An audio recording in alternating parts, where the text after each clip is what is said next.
was sitting there next to the cooker. At that point, we had just two, those gas Indian burners had two flames in the gas bottle, and we would make a bucket of coal fire to do his chapatis, because they would come out better on that. Sat down, had the tiffin with all the spices and all the vegetables. Prabhupada sat down. In the meantime, he just kept casually talking to Bhagavad-gita in Hindi. And so I had the tiffin. He put the spice in, this spice in, that spice in, and this vegetable in, this vegetable in. And he turned, he looked at Bhagavad-gita and he said, "So simple, still they cannot do." And then we just sat there and he was chatting with Bhagavad-gita. And so as he was chatting, Palika was concerned that it was too hot. So she would turn the burner down and he would chat, and he'd look and probably turn it back up. Didn't say anything and chat. And then 3 minutes would go by and Palika would turn it down again. And this happened 3 times. And he turned down, he goes, "Hari Baba, why are you messing?" So, we kind of just stood back, and then he looked at Bhagavad-gita and he said, "These 2 burners," he said, "I can make," he said, "in 45 minutes, I can make full prasad for 100 people." Bhagavad-gita looked and said, "Impossible." And Prabhupada said, "I will bet you," and Bhagavad-gita said, "Yeah, khichdi." And Prabhupada said, "No, full prasad in 45 minutes. And but they started speaking in Hindi then again. And Bhagavad-gita said, "Impossible." And Prabhupada said, "I will bet you 1,00,000 rupees." And Bhagavad-gita started to laugh, and he said, "Prabhupada, if I win or lose, you will take it anyway." It said, he started to laugh, and then he just stood up without another word and said, "It's finished."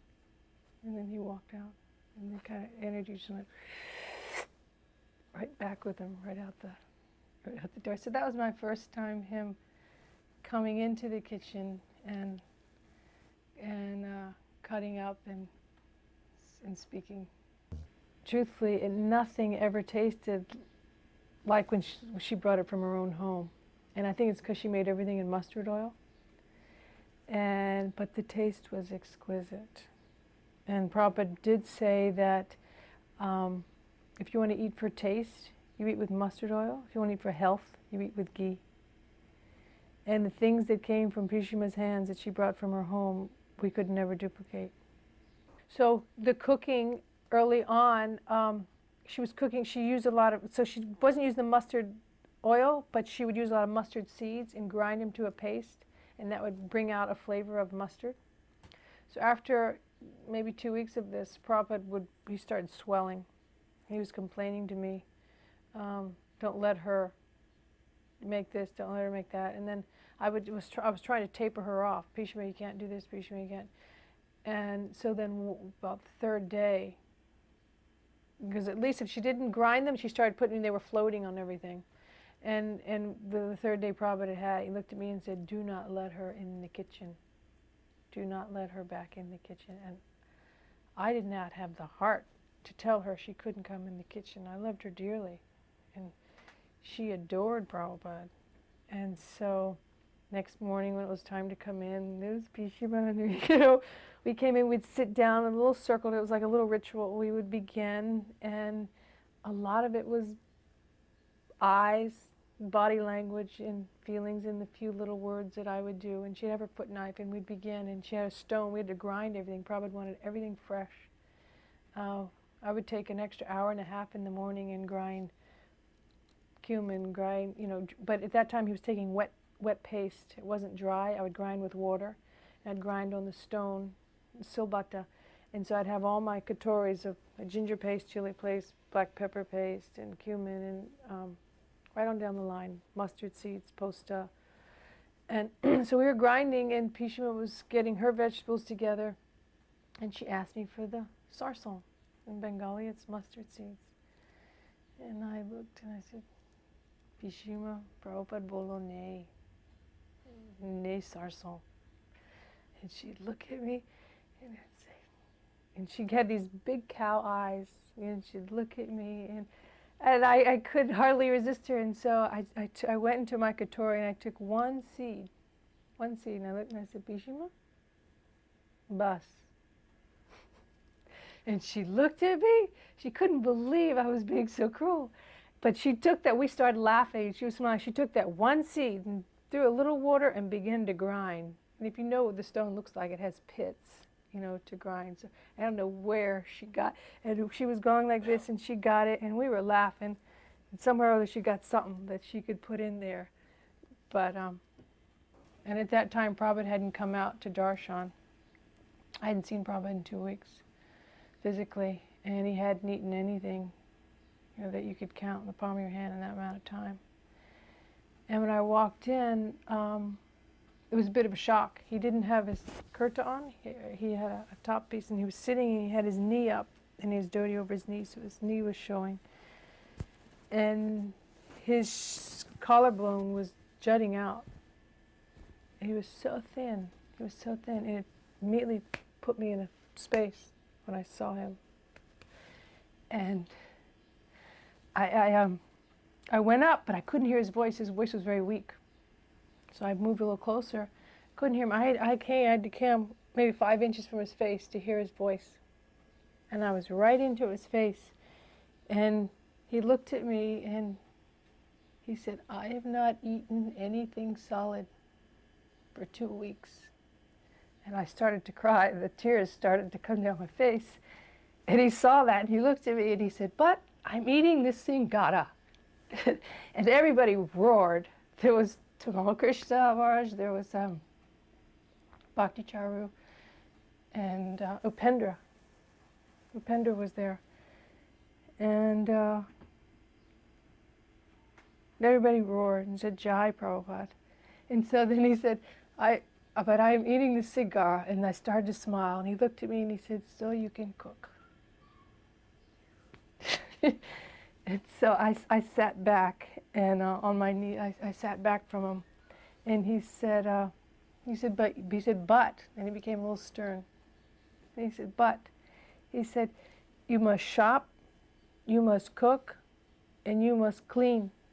And he said, and you must have no assistance. It was very firm. And then his voice softened, and he said, is that all right? I smiled, and I said, of course, Srila Prabhupada. And then he looked around at the men, and he said, and no men are to be in the kitchen when she is there. And then he looked at Abhiram, and he said, if you need assistance, your husband can do. And he left it like that. After Prabhupada would eat, he wanted his remnants distributed. And he would ask me if I was distributing them daily. And truthfully, I really disliked this part of it, because everybody was very fussy. And it would take me about a half an hour. I'd walk 2 floors of the building that he was staying in.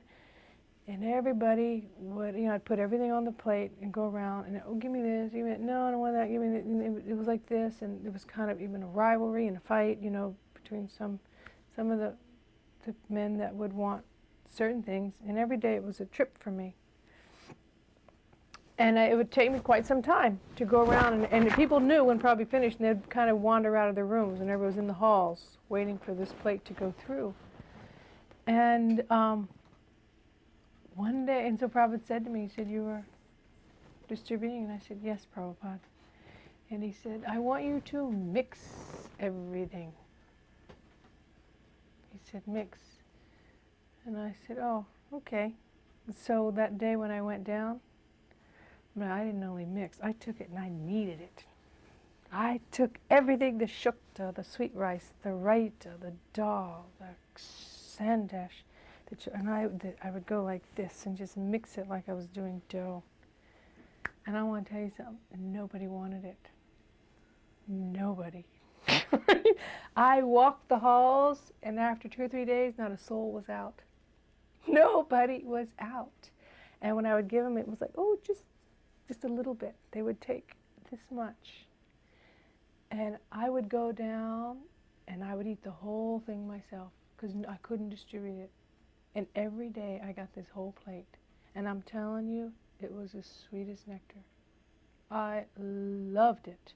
It was just mixed, but it was so divine.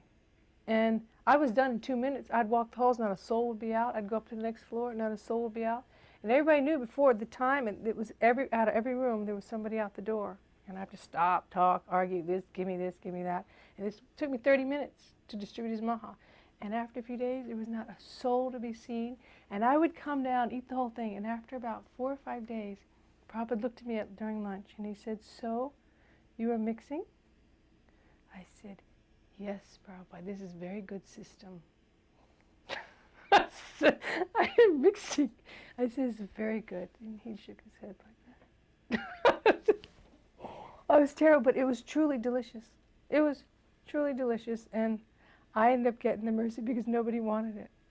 And I relished that very much. So then at this point, Tamal Krishna Maharaj had come in about the green card, and he came in with a card, and he said, "Prabhupada," or he came in with a note he had written down from the phone. He said, "Prabhupada, America is waiting for you." He said, "The customs are ready, immigration is ready." He said, "Everything is cleared." And Prabhupada immediately began to cry. He said, "I am so indebted to America." He said, "America's given me so much." He said, "He's given me men, money." He said, "I am so indebted." And it was like, here it was about America, and he started to show this softness. And then Tamal Krishna Maharaj said, "Prabhupada, you once said that you were like a cow, and you would go wherever your devotees would lead you and give." He said, "But the one thing I don't see, I don't understand." He said, "Somehow or other you never dry up." He said, "You're always giving." And Prabhupada looked and he smiled. He said, "Yes, that is because I'm Surabi cow." And we all started to laugh. I was at Kumbh Mela with Prabhupada, and this was not Magh Mela, it was Kumbh Mela, which comes every so many years, and this one was another very special one that only came every 112 years. Or this one only, Kumbh comes, I think, correct me if I'm wrong, but every 112, but this one was extremely special, and that was, the arrangement of the stars was something in 1,000 years. It was a very significant Kumbh Mela, and they were expecting millions and millions and millions of people. And I came in again early to get everything going. This is on the banks of rivers. Everybody just, I mean, it's nothing there, but all of a sudden it becomes a city. And you set up tents, and we made mud stoves right on the banks, put a pipe in, and you have river water. It's running water. And this is in January, and it is so cold. We were in Allahabad. It was so cold. I mean, so cold. So cold that Prabhupada left because they had such bad situation, but that's just something else of the story.